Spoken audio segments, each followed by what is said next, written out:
In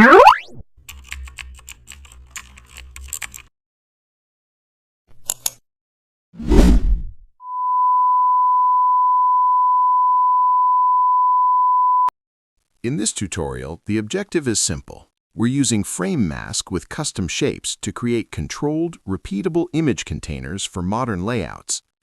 Begin by creating a new document based on your final output. Clear dimensions help you design with intent, not correction.